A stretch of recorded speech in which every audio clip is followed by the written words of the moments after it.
प्यारे दोस्तों, इंजीनियर विष्णु अग्रवाल का नमस्कार। आज मैं बात कर रहा हूँ ये ईरान और इसराइल की बैक पे यूएस। पहले तो यूएस का कह रहे थे कि हमारा कोई लेना देना नहीं है, मतलब नहीं है, और ये इसराइल का मामला है। तो यूएस के प्रेसिडेंट डोनाल्ड ट्रंप साहब ने कहा था कि मुझे पता तो था, बताया तो था कि हम अटैक करने जा रहे हैं, पर हमारा उससे कोई वादा में मुझे पता था, हमारी नॉलेज में था, मगर हमने कोई उसमें दखलंदाजी नहीं है, हमारा रोल नहीं है। मगर अभी 4 दिन पहले से उनका आना शुरू हो गया कि या तो खुमानी का हमें पता है जो सुपर लीडर हैं, और ये हम रिजिम चेंज करेंगे, सत्ता तक का पलट होगा, और इसके बहुत बुरे अंजाम होंगे अगर जो ईरान ने कुछ ज़्यादा गड़बड़ की। वो उसके बाद जो था, परसों 2 दिन पहले चाइना के प्रेसिडेंट ने, जब डोनाल्ड ट्रंप ने कहा कि रिजिम चेंज होगी, और मैंने मना किया कि खुमानी को रोका कि इसका मर्डर ना किया जाए। इजराइल को मैंने बहुत दबाव डाला है, मैं चाहता हूं कि वो जिंदा रहे। क्या मतलब है इस बात का? कोई आपके रहमो करम पे है कि कौन जिंदा रहेगा कौन मरेगा? तो जैसे डोनाल्ड ट्रंप साहब ने ये कहा, धमकी दी, इसका मतलब ये है कि वो झूठ बोल रहे थे पहले कि हमारा कोई मतलब नहीं, इसराइल ने इंडिपेंडेंट डिसीजन लिया है। वो ओपनली उसकी बैक पे आ गए इसराइल की, क्योंकि इसराइल की हिम्मत नहीं हो, वो उसकी हालत खराब होती जा रही दिन पे दिन। 90 लाख 1 करोड़ की आबादी वाला इसराइल 8 करोड़ की आबादी वाले ईरान से बढ़ रहा है। ये उसने गाजा समझा हुआ है।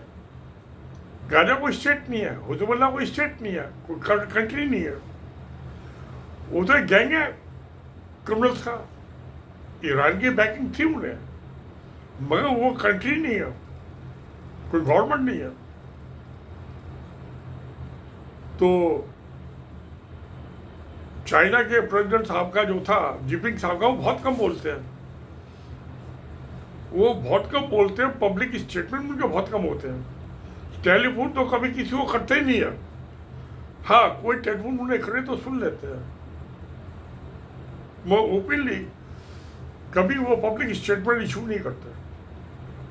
मगर वो कजाकिस्तान में गए हुए हैं, ये सेंट्रल एशियन रिपब्लिक की, वहाँ जो कंट्रीज की एक समिट हो रही है, उसको अटेंड करने के लिए गए थे कजाकिस्तान में, और उन्होंने वहाँ ओपनली कह दिया कि ये इलीगल है यूएस की कार्रवाई। आप ये टेरिटोरियल इंटीग्रिटी का और सोवरेनिटी को डिसोन कर रहे हैं किसी भी कंट्री के, ये इंटरनेशनल ऑर्डर के खिलाफ है, इलीगल है। और आप कैसे किसी हेड ऑफ गवर्नमेंट के धमकी दे सकते हो उसे मारने की? रिजिम चेंज करने वाला कौन होते हैं? आप डिसाइड करेंगे कि किस कंट्री में किसकी गवर्नमेंट होगी? ये नहीं हो सकता। तो चाइना के प्रेसिडेंट जो है शी जिनपिंग, बहुत कम बोलने वाले आदमी हैं, हमेशा स्माइल कर लेते हैं।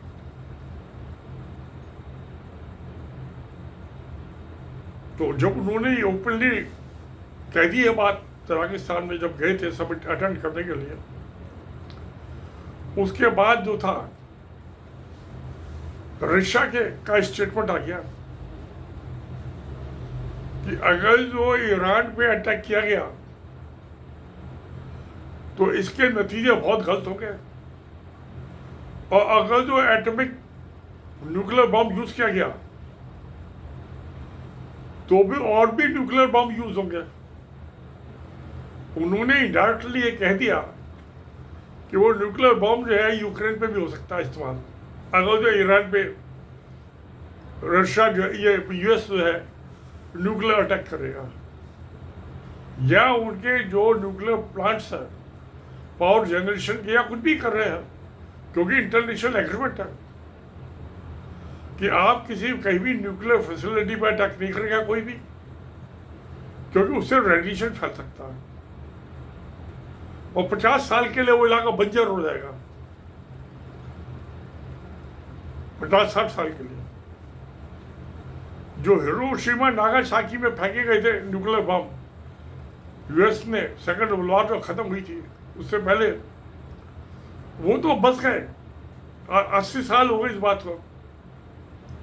वो तो छोटे छोटे थे न्यूक्लियर बम, आज के तो बहुत बड़े पावरफुल है, उससे 100 टाइम्स डैमेज होगा। जमाना बदल गया 80 साल में, ताकत बदल गई न्यूक्लियर बम की, कैपेसिटी डैमेज की, मास डिस्ट्रक्शन। तो जो रशिया ने एक स्टेटमेंट इशू कर दिया वहां की फॉरेन मिनिस्ट्री ने, अब वो क्योंकि रशिया जो यूक्रेन में ड्रोन इस्तेमाल कर रहा है वो ईरान के सप्लाई में है।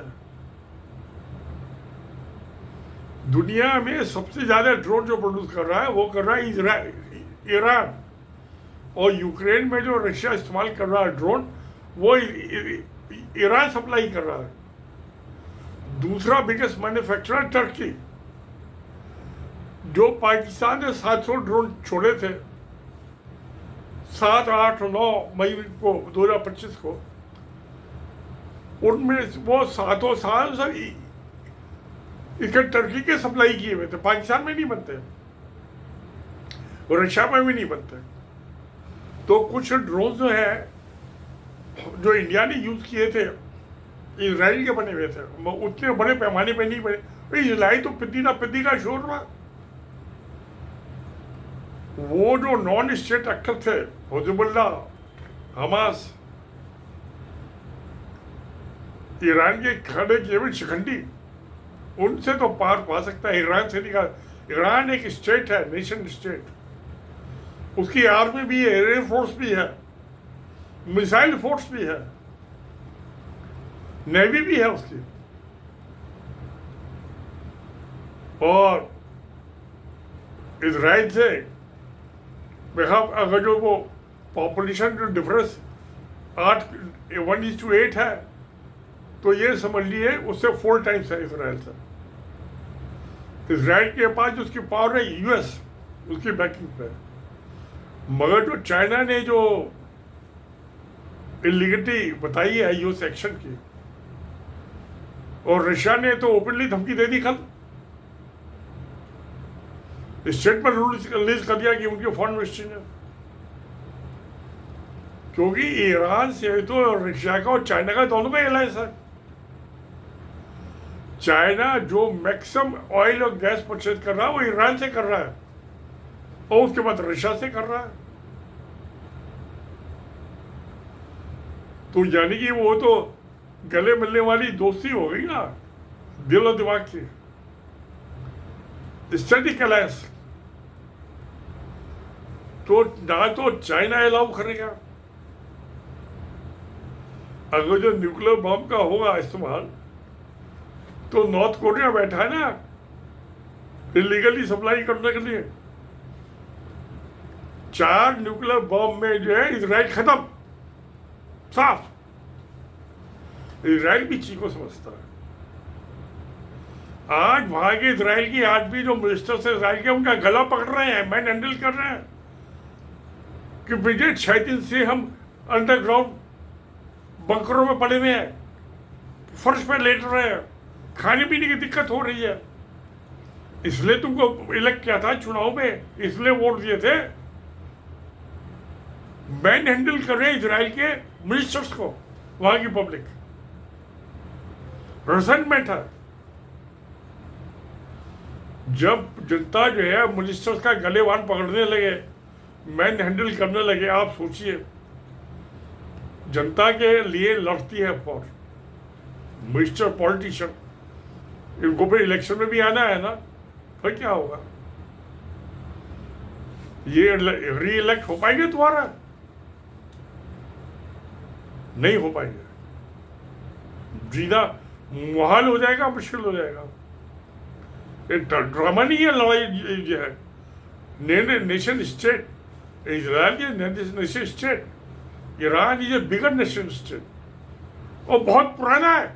ईरान का तो 3,000 ईयर्स की हिस्ट्री है। इजराइल की तो 1948 के बाद की है ना, 1948 में इस्टेब्लिश हुआ था, तो उसकी तो 80 साल की हिस्ट्री है और इनके 3,000 साल की। वो जो ईरान जो है ये शिया मुसलमान नहीं है, सुन्नी मुसलमान है। सुन्नी बड़े इंटेलिजेंट होते हैं, हाईली एजुकेटेड होते हैं। उसके अलावा सारा मुस्लिम वर्ल्ड, उम्मा, जनता, पब्लिक वो ईरान के साथ है, चाहे सुन्नी है या शिया है। इंडिया के मुसलमान है, पाकिस्तान के मुसलमान, सऊदी अरबिया के मुसलमान, यूएई के मुसलमान, टर्की के मुसलमान है, कई के भी मुसलमान है, वो सब ईरान के बाई हार्ट माइट उसके साथ है। हाँ, वहाँ के जो शेख हैं, जो बादशाह हैं, वो पब्लिक में बहुत अनपॉपुलर है, मगर क्योंकि मुफ्त के पेट्रोल डॉलर आ रहे हैं तो पैसे पे तो सब बिक जाते हैं। जनता पर वो टैक्स ही नहीं है, वो सारी सुविधाएं हैं, तो क्यों नहीं प्यारे दोस्तों खुश होंगे वो? उन्हें क्या मुसीबत है, कुत्ते ने काटा है? अभी तुम चाहे चलाओ, आपको क्या लेना देना? राजा कोई हो, जनता को कोई लेना देना है। जनता को लेना देना मुझे सुख सुविधा क्या है, मेटेरियल कंफर्ट्स मुझे क्या मिल रहे हैं। फिर इन्होंने तो रिजीम चेंज किया कि लीबिया में गद्दाफी को मार दिया, वहाँ क्या हालत है, अब तक काबू में नहीं आई। इराक में क्या हुआ, हालत अभी भी बिगड़े में। सीरिया में क्या हुआ, जिसको ये टेररिस्ट कहते थे, आतंकवादी कहते थे, उसको ट्रम्प साहब अपने बुला के हाथ मिला रहे हैं और उसको प्रेसिडेंट बना दिया। और जो सीरिया का असद था प्रेसिडेंट, वो रशिया का मेहमान है। रशिया को वहां से वाया ईरान साउथ अफ्रीका तक का रास्ता मिलता है और तकरीबन 900-1,000 किलोमीटर की जो बॉर्डर है बलूचिस्तान में, वो ईरान और पाकिस्तान का कॉमन है। अभी मुनीर साहब को बुलाया था यूएस के प्रेसिडेंट ने, field marshal Munir, Asif Munir, lunch पे बुलाया और ये कहना चाहिए मुनीर साहब को कि मुझे प्रेसिडेंट से मिलकर बड़ी खुशी हुई, ये गिवन में हाई ऑनर। और ट्रम्प था गया, मुझे मुनीर से मिलकर बड़ा अच्छा लगा, ये आई फीलिंग ऑब्लाइज्ड। उल्टा हो गया, अरे प्रेसिडेंट कहाँ मिलता है किसी जनरल से?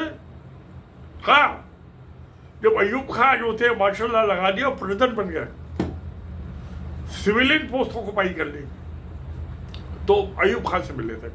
आइजनहावर थे उस जमाने में यूएस के प्रेसिडेंट, और 1958 की बात है।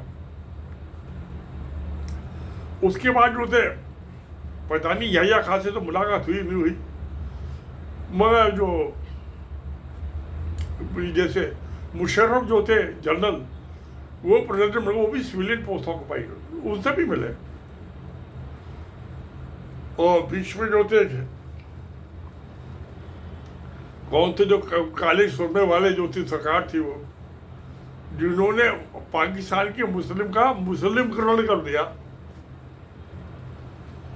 हवाई जहाज के एक्सीडेंट में पता नहीं बम फटा था, वो मर गए थे। वो किसने फाड़ा पता नहीं मुझे, आपको पता हो तो please right in comment box. बड़े हंसी मजाक के जो आता तो गेट तक छोड़ने आते थे, जब प्रेसिडेंट तो उस जमाने में वो जलंधर से माइग्रेट करके गई थी वो फैमिली पाकिस्तान। इंडिया का जो जलंधर है ना, पंजाब का। और तो ये मुनीर साहब को बुलाया, क्यों बुलाया, क्या बात हुई लंच में, पता नहीं दोस्तों। तुक्केबाजी कर सकते हैं, इसलिए तो कुछ पता ही ना, आपको पता ना मुझे पता, जो दो आदमी मिले उन्हीं को पता होगी। मगर मुझे ये लग रहा है कि ये तो क्योंकि 25 करोड़ की आबादी का Pakistan, OIC organisation Islamic cooperation, उसका आजकल जो है जद्दा में ऑफिस है, सऊदी अरबिया में, पहले मोरक्को में था, रबात में। तो शायद उस ऑफिस की सदारत जो है, जो 57 कंट्रीज का ये OIC है, उसकी सदारत जो है पाकिस्तान को देने की चलती है। वो हो सकता है, बहुत कुछ चांस है, क्योंकि जब 79 में मक्का काबा पे कब्जा कर लिया था कुछ गलत आदमियों ने, और 15 दिन लग गए उनको निकालने में, तो सऊदी अरब के साथ जो खालिद होते थे उस जमाने में, king of Saudi Arabia and custodian of 2 holy mosque, उनका डेफिनेशन यही है। तो जब वो खालिद साहब थे, फ्रांस के कमांडो ने हेल्प की थी, मगर वो मस्जिद के अंदर एंट्री नहीं की थी। कि क्रिश्चियन अगर जो एंट्री करेगा काबा के अंदर, तो सारा उम्मा जो है मुस्लिम नाराज हो जाएगी। मैं उन्होंने बाहर से उनको गाइड किया था सऊदी अरबिया के आर्मी को। मुफ्ती साहब ने, ग्रांड मुफ्ती ने फतवा देने से मना कर दिया था कि खालिद के रिक्वेस्ट के बावजूद, यानी मैं काबा के अंदर फौज को जाने का फतवा इशू नहीं कर सकता। इसलिए बहुत आदमी मरे, पता नहीं, जो जिंदा बच गए तो उनको मौत की सजा दे दी गई थी। और 79 में जो ईरान पे ये खुमानी और इनके उससे पहले जो थे वो आ गए थे, इस्लामिक रिवॉल्यूशन हो गया था। तो जो किंग थे पहलवी, उनको छोड़ के US भागना पड़ा था। अब उनका बेटा जो है पहलवी, वो या बादशाह बनने को तैयार है ईरान का। वो मुझको लगता है कि अगर जो US से ज़्यादा देगा, इतनी आसान नहीं है, वहाँ सिविल वार हो जाएगी, होम वार ईरान के अंदर।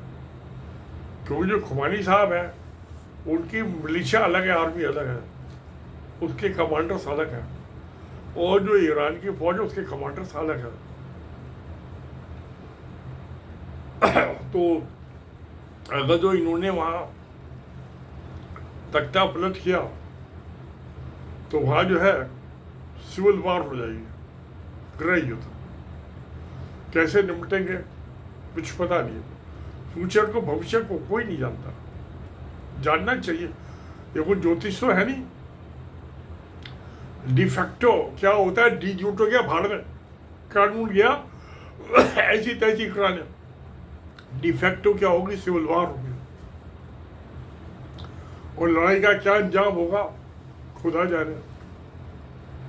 मैं तो आप दोनों ही नहीं जा सकते, वो ठीक नहीं होगा, खुद खराबा बहुत ज़्यादा हो जाएगा। तो मगर ये पॉलिटिशियंस जो होते हैं, बड़े डायनेमिक इनकी थिंकिंग होती है, बड़े फास्ट चेंज, और बहुत तेजी से झूठ बोल देते हैं, क्योंकि इनको अपना भी तख्ते की चिंता रहती है ना। अभी अमेरिका की सीनेट में रेजोल्यूशन पेश हो गया कि कांग्रेस डिसाइड करेगी, कॉन्स्टिट्यूशनल बॉडी है, वॉर एंड पीस जो है कांग्रेस डिसाइड करेगी, ना कि प्रेसिडेंट। तो इसलिए एक दिन के बाद भाग के आ गए वापिस। पहले तो अपने कांग्रेस से और सीनेट से निपटे US की प्रेसिडेंट साहब, और उनकी अपनी पार्टी में बगावत हो रही है कि इलेक्शन में एक मुद्दा था, पोस्टर लगाए थे कि हम कोई लड़ाई ज्वाइन नहीं करेंगे, सब जगह पीस कराएंगे। अब आप उसका उल्टा कर रहे हो, बड़ी बदनामी हो रही है। उनकी पार्टी में बगावत हो गया, रिपब्लिक में। आप कहते कुछ हो, करते कुछ हो, सब पॉलिटिशियन करते हैं, वो ओपनली नहीं करते। जैसे नरेंद्र मोदी ये भी ओपनली लिखा, माल छूटा, इसकी तो RSS में ट्रेनिंग ही छूट की, वो डबल टॉक की होती है, मगर ये ओपनली नहीं करता, चुप रहता, मुंह बंद करता तो है झूठ उल्टा सीधा और सीधा उल्टा, मगर मुंह बंद रखता है। आज तक कोई प्रेस कॉन्फ्रेंस ही नहीं है 11 साल में, और US के प्रेसिडेंट दिन में रोजाना 4 दफे प्रेस के से मुखातिब होते हैं। ओपन हार्टेड है, इसके दिल में चोर है, इसको पता है मैं नालायक आदमी, काबिलियत नहीं है मुझ पर। RSS में तो ट्रेनिंग झूठ बोलने की दे दिया, तो डबल टॉक की दी जाती है, ये प्रधानमंत्री कम है, आरएसएस का प्रचारक ज्यादा है। नरेंद्र मोदी की एक एक खून के बूंद आरएसएस के प्रचारक की है। ये आरएसएस का एजेंडा चलाता है, भारत सरकार का नहीं चलाता। तो इसलिए हालात तो जो है कुछ ठीक नहीं लग रहे। और जो रशिया ने जो स्टेटमेंट इशू किया वहां की फॉरेन मिनिस्टर ने, और रशिया के फॉरेन मिनिस्टर ने ईरान के फॉरेन मिनिस्टर से बात किया, पाकिस्तान के फॉरेन मिनिस्टर ने भी ईरान के फॉरेन मिनिस्टर से बात किया। जनरल मुनीर के यूएस के प्रेसिडेंट के साथ दावत खाने के बाद। तो पर्दे के पीछे क्या हो रहा है, चोली के पीछे क्या है, पीछे किसका दिल है, किसके लिए धड़क रहा है, प्यारे दोस्तों, ये किसी को पता नहीं चलता। बाहर से तो चोली दिखाई देती है, दिल नहीं दिखाई देता। तो हाल वही है, नब्ज देख के बीमारी का पता नहीं चलता, दिल पे हाथ लग के दिल का पता नहीं चलता। तो चोली के पीछे किसके लिए किसका दिल धड़क रहा है और कितना धड़क रहा है, कुछ पता नहीं है। सब कुछ पीछे से हो रहा है, पर्दे के पीछे। असलियत जानना बहुत मुश्किल काम है। मैं नहीं समझता कि चाइना के जिनपिंग यूएस प्रेसिडेंट को पता चल गया उससे डरते हैं। अगर जो ये 6 फुट हाइट है डोनाल्ड ट्रंप की, तो जिनपिंग की हाइट उससे ज्यादा है। जैसे मेरे बेटे की भी 6 फुट 4.5 इंच हाइट है, शायद जिनपिंग की इतनी हाइट है। मगर जिनपिंग साहब के जो शोल्डर्स है वो मेरे बेटे से ज्यादा बड़े हैं। भाई वो प्रेसिडेंट है चाइना के, मेरा बेटा तो एक कंपनी में सीनियर एग्जीक्यूटिव है, वाइस प्रेसिडेंट ही है ना। तो खैर हाइट में तो मेरा बेटा जो है जिनपिंग साहब से कम नहीं होगा। वो मेरा बेटा जो है बड़ी जल्दी बोल देता है, जिनपिंग साहब चुप रहते हैं स्माइलिंग। वो डोनाल्ड ट्रंप की तरह रोज आना 4 दफे प्रेस के सामने नहीं आते, बहुत कम बोलते हैं। तो चुप्पी जो है, मेरी दादी कहती थी एक चुप 100 को हराए। तो उनकी चुप्पी ही सबसे बड़ा हथियार है। Silence is the biggest weapon. मैं भी ये मानता हूं, मैं भी बहुत चुप रहता हूं।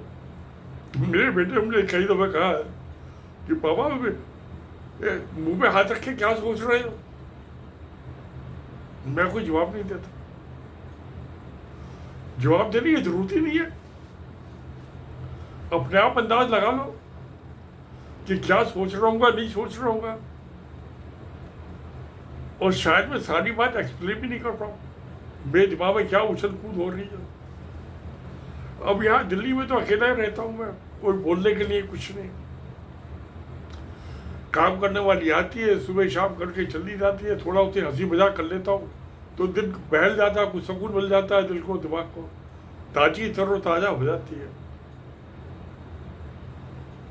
तो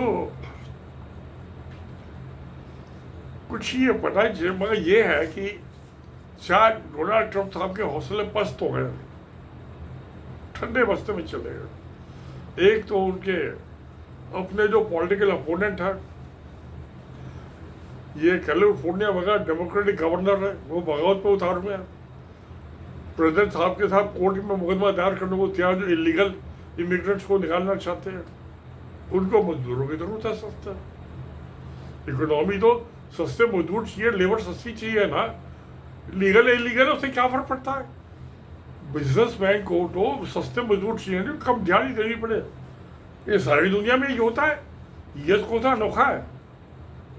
खेत में काम करने वाला अगर जो मुफ्त मिल जाए सबसे बढ़िया तो वो है, नहीं तो थोड़े बहुत पैसे देके काम चला लो। इंडिया में मैंने देखा ठेकेदार बांग्लादेशी मजदूरों को बुला लेते थे, एक्सप्लॉइटेशन होता था उनका। तो ये सब जगह होता, कोई नई बात नहीं है। और यूएस में यूएस तो बैठी है इमिग्रेंट्स है। जैसे इंडिया में ये नक्सलवादियाँ जो आदिवासी हैं उनको मार रही है इंडियन गवर्नमेंट, उनके जमीन पर कब्जा करने के लिए, जंगलों पे कब्जा करने के लिए, जंगल जमीन पे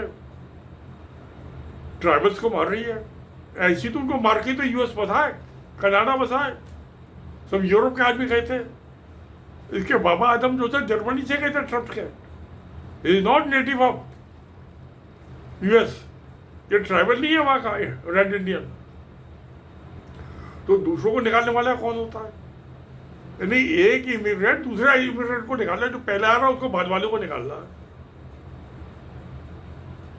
इसके ग्रैंडफादर आगे बसे थे जर्मनी से यूएस में। तो खैर ये सारी दुनिया में होता है, ये कोई नई बात नहीं है, होता है, होते रहे, उससे क्या फर्क पड़ता है। Economy is the biggest beast, सबसे बड़ा पाजी जानवर है इकोनॉमी। पैसा टना टन, बाप ना भैया, सबसे बड़ा रुपया। तो आदमी को सस्ता मजदूर चाहिए, कम दिहाड़ी, कम पैसे लेकर ज्यादा काम करे, यही तो इकोनॉमी है। एक्सप्लॉयटेशन ह्यूमन, एक्सप्लॉयटेशन गरीबों का होता है, रईस आदमी करने वाले, और वो अब कम पैसों में लेबर बेच देता है, मजदूरी बेच देता है। वो 5 घंटे काम करेगा, मगर वो 10 घंटे काम करेगा। और शिकागो वगैरह की कानून बन गया था कि 8 घंटे का वर्किंग डे होगा।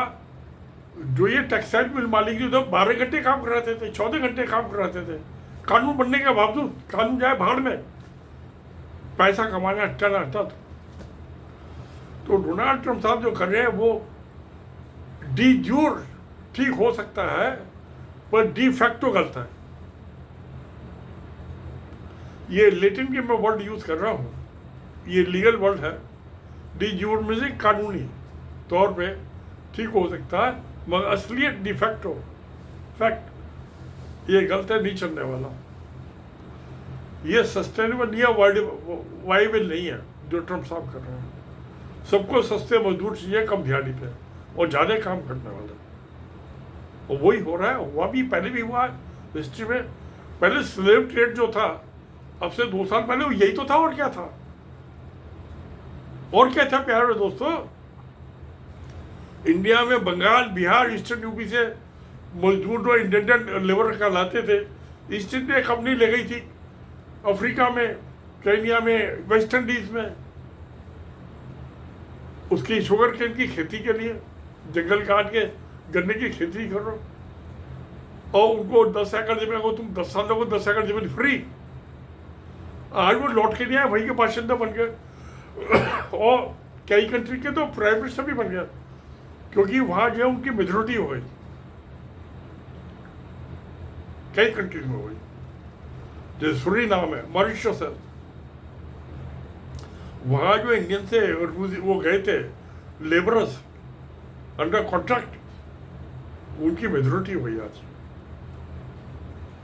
और भी कई कंट्री है, मुझे याद नहीं है। गंजी खोपड़ी हो गई, अब 81वां साल लग के 82वां साल चालू हो जाएगा मुझे, और 3 महीने बाद।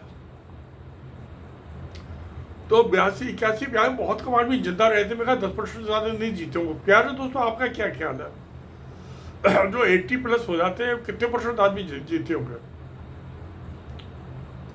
वीडियो तो बहुत कम आदमी बनाते होंगे 80+। अब मैं 80+ में ही चल रहा हूँ ना, क्या करूँ? आदत से मजबूर हूँ। मेरा दिल और दिमाग तो अभी ताजा, 18 साल वाला। अब जो है 81, 81 में 8 के बाद 1 लगा दो, 81 हो गया। 1 को पहले लगा दो 18 हो गया। तो मेरा दिल और दिमाग तो 81 वाला, 18 ईयर्स यूथ, जवान पट्टा। तो खैर ये सब हो रहा है, मगर ये मारा मारी जो हो रही है, तो अब जो चाइना उसके बाद जो यूएस ने डर तो एक किस्म का थ्रेट ही दे दिया है कि अगर जो न्यूक्लियर बम आर्म यूज किया गया है ईरान के ऊपर, तो उसके नतीजे और कहीं भी देखने को मिलेंगे।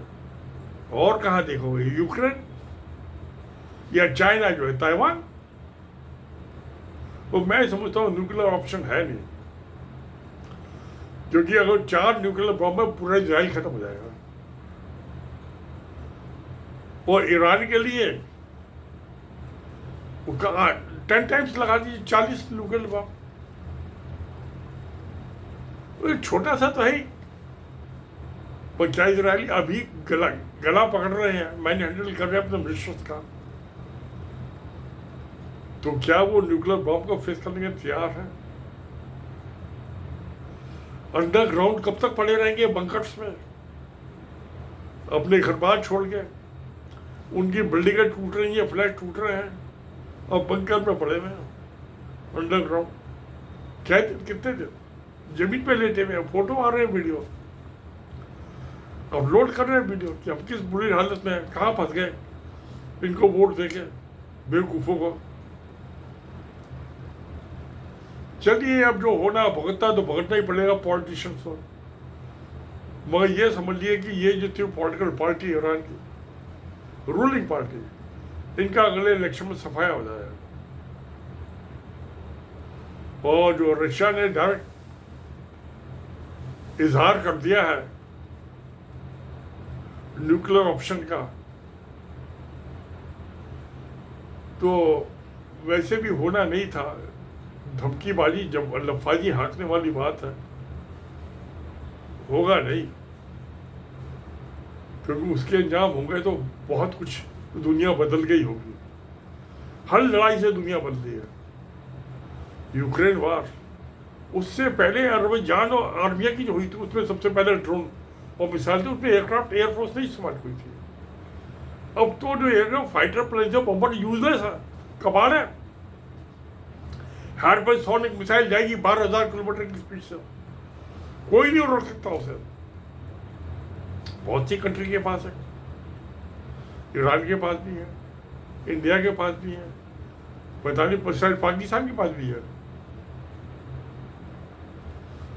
तो आज की लड़ाई वो तीर कमान वाली रामचंद्र की और रावण वाली लड़ाई नहीं है। तीर कमान वो हनुमान गदा लेकर चल रहे हैं। आज लड़ाई जो ड्रोन्स की है, 25-30 लाख के ड्रोन। ये जो हाइपरसोनिक जो मिसाइल है, ये तो शायद मेरा 10 करोड़ से कम का नहीं होगा, ये महंगा सौदा है, तो इसमें कोई किफ़ायत शायद से इस्तेमाल किया जाएगा। मगर लड़ाई में तो किफ़ायत ख़त्म हो जाती है, मारा मारी होती है, पैसा नहीं देखता आदमी, वो सवाल नाक का हो जाता है इज्जत का, कि उसने मेरी आँख फोड़ी है, मैं इसकी दोनों आँखों फोड़ूंगा, चाहे मेरी दोनों पूड़ियाँ में इसकी एक आँख फोड़ूंगा, ये होता है। तो चलो भाई, लड़ाई में तो लड़ाइयाँ होती हैं। तो रामचंद्र ने भी लड़ाई में बड़ा लुढ़कता था, शिव भी त्रिशूल लेके उठता था पेट फाड़ने के लिए, परशुराम गला काटता फिर रहा था ब्राह्मण क्षत्रियों का, दुर्गा शेरनी पे बैठ के सबकी गला मारने को तैयार है। तो हिंदू तो सारे देवता दावता झगड़ालू थे, हथियार बंद थे, मगर जीसस क्राइस्ट नहीं थे। जो क्रिश्चियन कंट्री है, सबसे बड़ी आबादी है इसमें दुनिया में, नंबर 1। और उसके बाद जो है ये मुस्लिम्स, जो ये यहूदी थे, जूस, मोसेस ने भी कभी हथियार नहीं उठाया, एक्सप्लॉयटेशन के खिलाफ लड़ा, liberator, biggest liberator in the history, human history, वो लिबरेटर था जिसने अपने कबीले को आज़ाद कराया इजिप्शियन से, और जिसने जूस का ये इजराइल की नींव डाली। तो इजराइल भी गुलाम तो नहीं बनाना चाहता किसी को, मगर जो कर रहा है वो यूएस का प्रॉक्सी वार लग रहा है। यूएस की डोमिनेंस क्यों चाहिए ईरान का? ऑयल और गैस। वो दलाई लामा ने जो कहा था 40 जो इंडिया में है कि तिब्बत में ऑयल और गैस नहीं है, इसने किसी को तिब्बत की जरूरत नहीं है, कोई के डिफेंस के लिए। और तिब्बत में गैस हो, ऑयल होता तो यूएस सबसे पहला होता चाइना पर अटैक करने वाला, और इंडिया मदद करता उसको, तिब्बत आजाद मुल्क हो गया होता है ये। कोई कौन लड़ेगा, कुछ मिलेगा कि तो ही लड़ेगा ना, फोकट में कौन लड़ता? कोई नहीं लड़ता। तो चलिए देखते अब ये रोजाना ये दो जो चाइना और रशिया के बाद, ये मुझे लगता है कि लड़ाई कुछ ठंडी हो जानी चाहिए। हो जाएगी मेरे ख्याल 2-3 दिन में ठंडी, 6 दिन तो हो गया। अब ये सेकंड वर्ल्ड वॉर चली थी 4 साल, फर्स्ट वाला 4 साल, यूक्रेन की भी लड़ाई को 3 साल से ज़्यादा हो गए। हमास से और छोटा था उसको तो 2 साल में इजराइल कब्जा नहीं कर सका, अब तक तो मुखालफत हो रही है। और जहाँ 20 लाख की आबादी को काबू नहीं कर सका 2 साल में, वो 8-9 करोड़ की आबादी वाले ईरान को काबू कर लेगा इजराइल। ये कौन सी दुनिया में आदमी सोच रहे हैं बेवकूफ़ी। आज की निगाह में नामुमकिन तो नहीं कहना चाहिए, मगर रशिया अपनी आर्मी तो भेजेगा नहीं, क्योंकि जो वियतनाम में उसका हल हुआ था, बॉडी बैग जा रहे थे, अफगानिस्तान में अपने हथियार छोड़ के, टोपी और बेल्ट छोड़ के भागना पड़ा, बेइज्जत हो गए। ये इराक लीबिया नहीं है, ये ईरान है। और यूं तो 8 साल लड़ाई लड़ी है ईरान के खिलाफ, ईरानियों ने तो इनको लड़ने का तजुर्बा भी है। ये लड़ाई से मैदान से भागने वाले नहीं है। तो क्या इजराइल 8 साल लड़ने के लिए तैयार है ईरान से? इजराइल का अपना तख्ता पलट हो जाएगा, और ट्रंप साहब का भी तख्ता पलट हो जाएगा। अगर जो ईरान इराक में 8 साल लड़ सकता है, इजराइल तो मैं समझता हूँ कि ये 1 महीना भी नहीं लड़ पाएगा। तो उसका बैकयार्ड कितना है? और फिर 2200-2300 किलोमीटर का डिस्टेंस है ईरान इजराइल का, बॉर्डर ही नहीं मिलता कि भाई इसने मेरे बॉर्डर में जमीन पर कब्जा कर लिया, उसने कर लिया, वो तो है ही नहीं, फिजिबल नहीं है। तो 2-2.5 हजार किलोमीटर दूर की लड़ाई लड़े किस काम के लिए? अमेरिका को गैस तेल दिलवाने के लिए? इजरायली मरे, वो छोटी सी तो आबादी है, बड़ी मुश्किल से तो उनकी कंट्री बनी है। कई हजार साल के बाद अमेरिका के लिए अपना सब कुछ खो दे, ये तो कोई अक्लमंदी नहीं है, और जनता ये होने भी नहीं देगी इजराइल की। जैसे इमरान खान की तो यूएस ने तख्ता पलट करा दिया था, शेख हसीना की बांग्लादेश में जनता भागी हुई थी। तो ऐसे ही उसी तर्ज पे जैसे शेख हसीना को भगा दिया जनता ने, इजराइल की सरकार के मंत्री ने, प्रधानमंत्री को भी इजराइल छोड़ के भागना पड़ेगा। अब भाग के कहाँ जाएंगे? अरब कंट्री में तो जाएंगे नहीं, उनका ठिकाना यूएस ही होगा, जहाँ पे ईरान के शाह पहलवी के बेटे वो फिर बादशाह बनने का ख्वाब देख रहे हैं। उनके कहीं आस पड़ोस में मकान ले लेंगे। यूएस बहुत बड़ी जगह है, न्यूयॉर्क में कहीं जाके चले आएंगे, फ्लैट में रहेंगे आराम से 20 बच्चों के साथ। तो खैर किसी की हत्या तो नहीं होनी चाहिए, गलत है बात।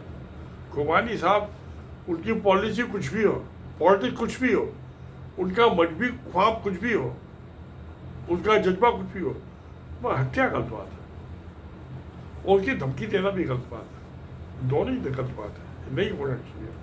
ट्रंप साहब को ये बात नहीं कहनी चाहिए पब्लिकली कि उन्हें मैंने बचाया हो तो चुप रहो। तो पब्लिक साथ क्यों एडमिट करते हो?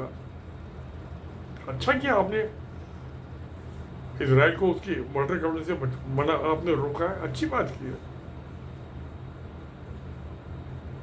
और इजराइल कर रहा था, गलत कर रहा था, और जो उनकी हो जाती तो वो पता नहीं क्या होता।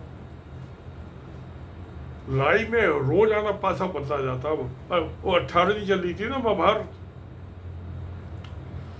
करबला में तो 14 दिन 10 दिन चली थी लड़ाई।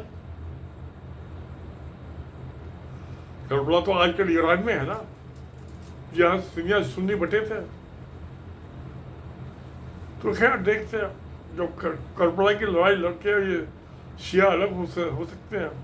मोहम्मद को तो मानते हैं, कुरान को मानते हैं, दोनों शिया सुनते। ये बीमार रखी भी है कुरान, बहुत अच्छी किताब है, दो आप भी पढ़िए कुरान। ये ऋग्वेद भी बड़ी अच्छी किताब है, आप ऋग्वेद में पढ़िए, 10,732 श्लोक है और इसमें साढ़े 6,000 आयत थे कुरान में। पढ़िए, दोनों बड़ी अच्छी किताबें हैं, देखिए ऋग्वेद भी और कुरान भी। तो ये सब नहीं होना चाहिए। लड़ाई किसी चीज का ऑप्शन नहीं आज के जमाने में।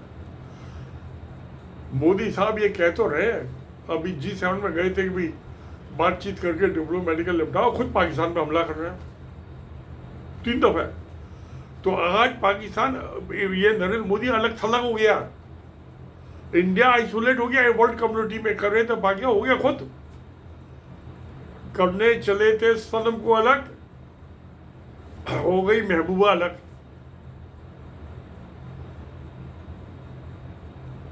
अरे भाई क्यों मिलजुल को, पाकिस्तान हमारा इंडियन एक है, इंडियंस का पाकिस्तान में इंडियन एक है। मजहब 2 हो सकते हैं, इंसान तो एक ही है, नस्ल एक है, डीएनए एक है। तो क्यों, मगर वो तो बिना मुसलमान के तो वोट नहीं जी सकते। आरएसएस की मौत हो जाएगी जिस दिन पाकिस्तान से समझौता हो गया। It will be death trap, चूहे मेरे को जैसे मार सकते हैं पिछड़े में। मुसलमान पाकिस्तान को गाली नहीं मिला तो आरएसएस जिंदा नहीं रह सकता, उसकी लाइफ लाइन है। तो मैं उससे नहीं चलने वाला। किसी के कौवों के काऊ काऊ करने से भैंस नहीं मरती, ढोर नहीं मरता। पाकिस्तान एक नेशन स्टेट है, रहेगा, और हम क्या भैया तुम सुख करो फलो फूलो। ट्रम्प साहब ने अनाउंस कर दिया कि पाकिस्तान 10 साल में डेवलप कंट्री बन जाएगा, बन जाओ। सारे हालात है कि वो डेवलप कंट्री बन जाए। इंडिया में सारा पैसा जो है मोदी के अंधभक्त पैदा करने में लगा रहे, 37% गवर्नमेंट का बजट, स्टेट का और सेंटर का अंधभक्त पैदा करने में इस हो रहा है। फायदा कुछ नहीं है। इंडिया का तो विकास हो ही नहीं सकता 47 में, क्या 87 में नहीं होने का डेवलप कंट्री। हाँ, पाकिस्तान हो जाएगा, तो ट्रम्प साहब ने कहा 10 साल में तो हो जाएगा, मैं मानता हूँ। I wish the well. तो चलिए दोस्तों, प्यारे साथियों, यही सच्चाई है तो सत्य में जयते। नमस्कार, धन्यवाद।